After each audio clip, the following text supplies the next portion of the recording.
Together we survive. Pain as portal, queer crip magic, interdependence is power. Welcome to Held Together. I'm Xander Peer Keller, and I'm in my bed, as usual. This bed that has gone from an isolation chamber to a community space. And I want to invite you in. Held Together is an invocation, an exposing, where we literally bring folks into my bed to talk about life inside a care web. A web that includes disability, queerness, sickness, neurodivergence, and the intimate realities of interdependence.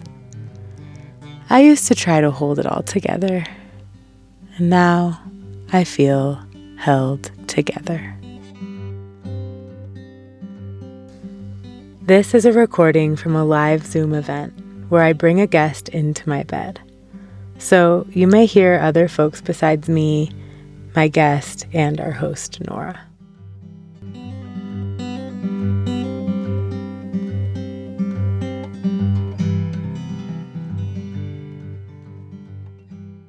Welcome everyone to Held Together. And today we are here with Amy and Xander. And the topic is Unchosen Paths, how childlessness and incurable illness brings us closer to ourselves and each other. And I am here supporting this conversation so that Amy and Xander can just flow in conversation. And Amy has been a part of Xander's care web for over 2 decades, and we're here to talk about how care, disability, and unspoken losses have shaped this friendship and what it means to stay with each other through it all. Yes. So, hi. It's so fun to be here. It's fun to be on the other side.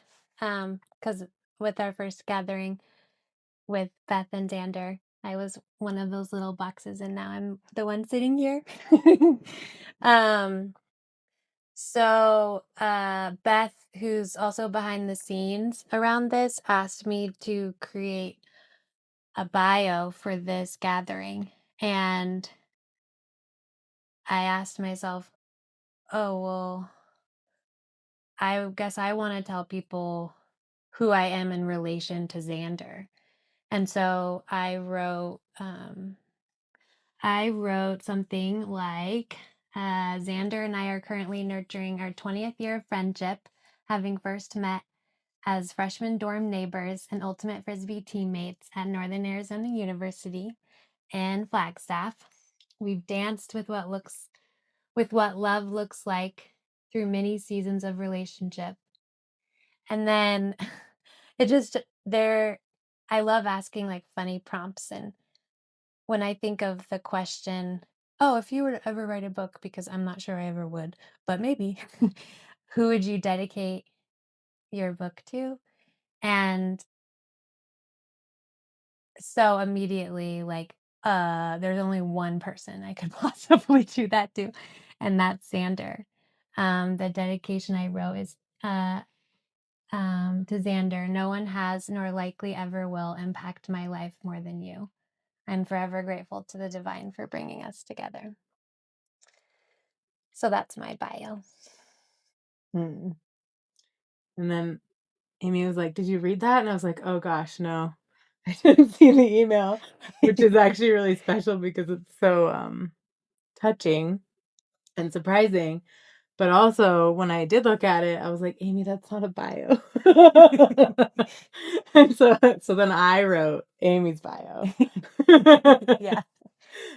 Which just feels like a good little moment in time of our relationship. Mm-hmm. And I wrote, Amy is a weaver of people, places, and care. Whether in elementary school hallways, one-on-one therapy sessions, or walking the alleyways of Paonia, you can feel the depth of her presence. Her joy has always been a beacon, and in recent years, that light has expanded to hold profound grief. As she navigated the heartache of realizing how tightly her identity was wrapped around motherhood, Amy emerged changed and childless. She now holds both radiant joy and deep sorrow, a rare capacity that continues to draw her even closer to those around her, including me.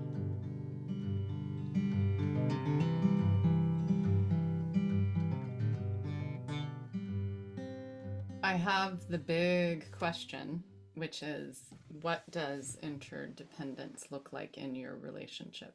And I think specifically, Xander, how is Amy a part of your care web? Yeah. And then Amy, how do you care for Xander?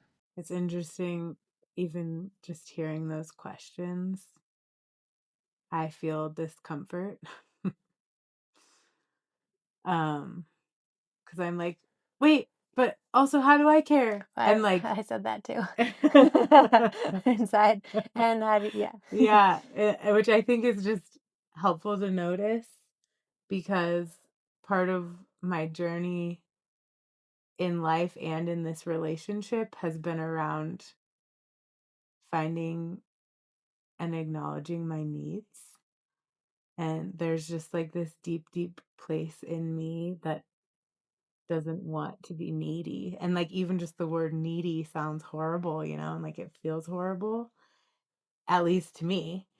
And I have come so far in that journey of recognizing that my needs are real and they're here.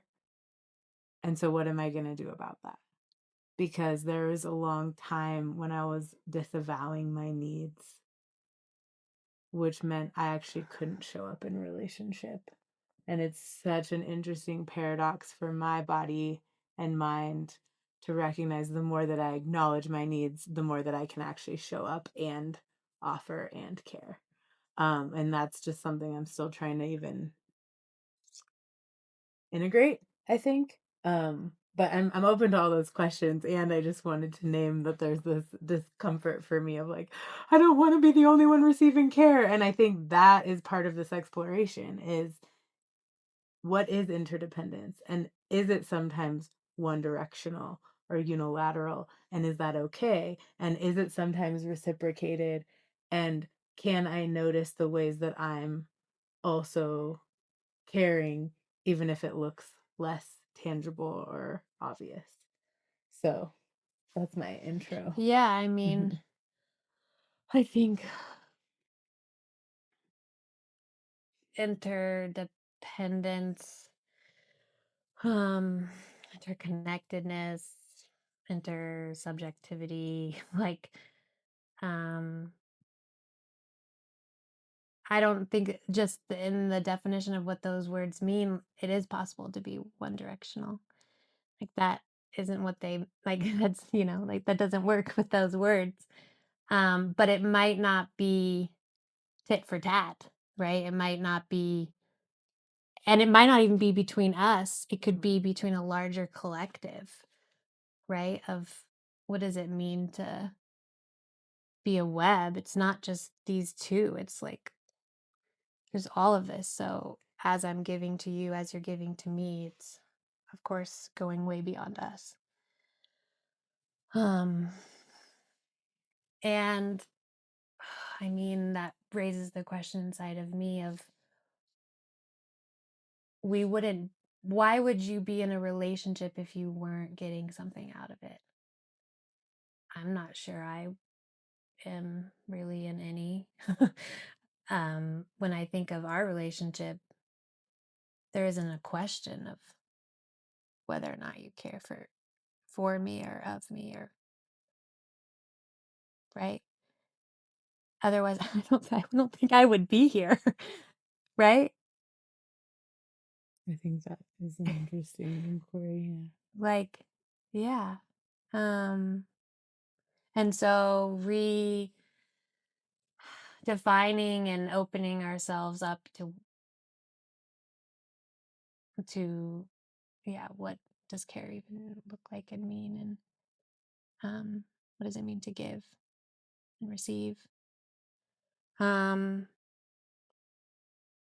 So how does it look like in our relationship? Well, I have something to say about how, like, I feel you care for me. Yeah. I think there's this way that as I'm understanding my needs, there's this story that I need to figure out what I need. And many of you on this call know this about me. We talk about nests, like we need a nest, and you have to build your own nest. Like you need to know, like, okay, I get to build my nest. I need to describe it.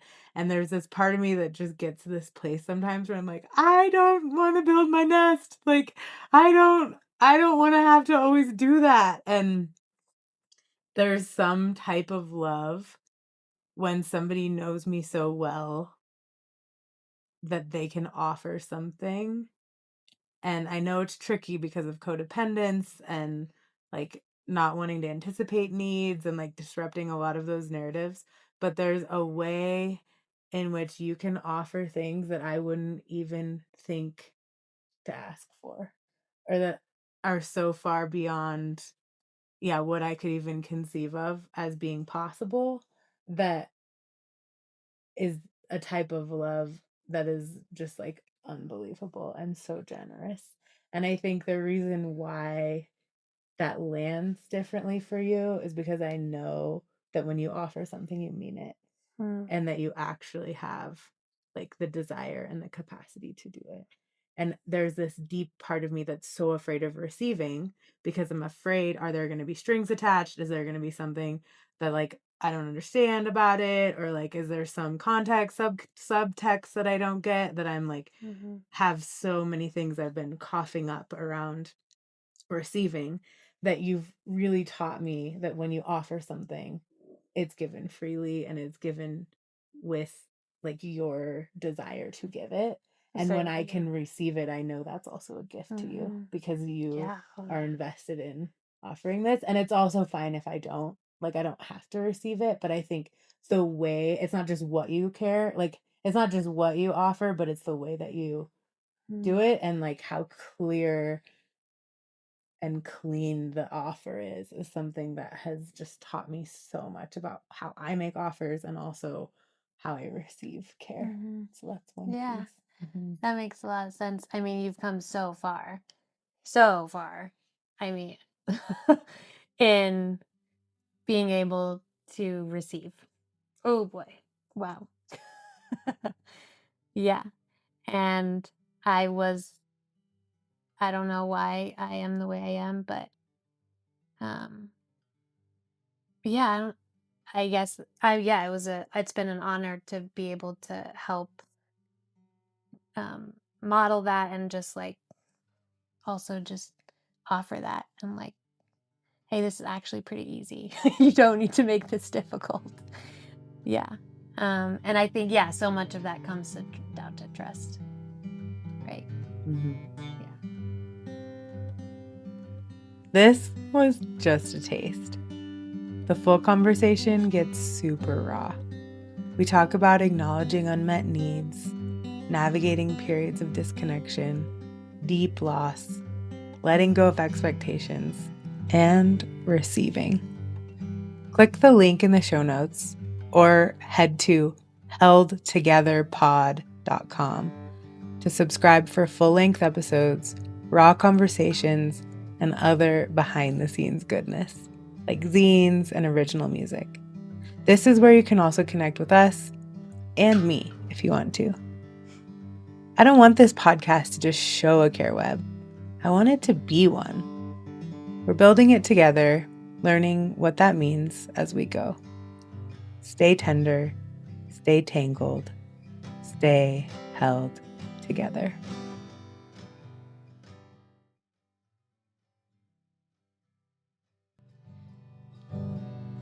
Held together we survive. Held together we nourish. Held together we thrive. Held together we flourish. Held together we flourish.